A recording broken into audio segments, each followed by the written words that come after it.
Ben trobats a Sintonitza Europa. Avui els parlaré d'una gran novel·la, La conjura dels necis. L'obra original, si l'han llegit, és una dura crítica a la societat que vivim. Ens escriu a tots com egoistes i cruels, tot i que ens toca viure en un món surrealista a la mateixa vegada que buf. Però la combinació de tots aquests factors, de tots, el que en genera al llegir-la és una profunda amargor, perquè en els seus personatges veiem gent que ens és propera. I són ells, a més, els que ens menteixen i els que ens fan mal en nom d'alguna cosa que creuen superior, com és això de la qüestió d'estat. I nosaltres ens ho empassem.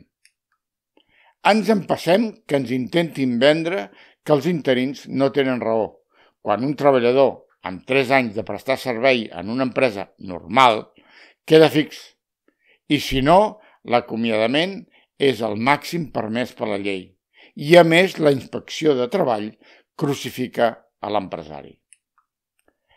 Ens empassem que aquestes maniobres siguin orquestrades precisament pels que haurien de ser més rígids amb les normes, la pròpia magistratura.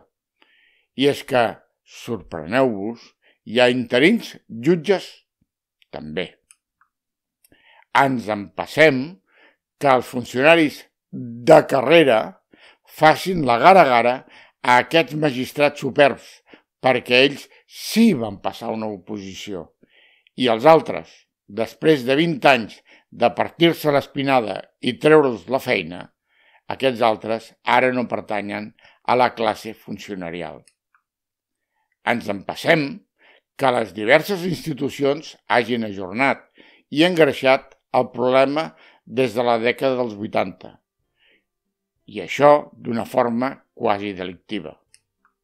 Ens empassem, també, amb que alguns hagin jugat a treure'n partit de la desgràcia aliena, venent solucions miraculoses.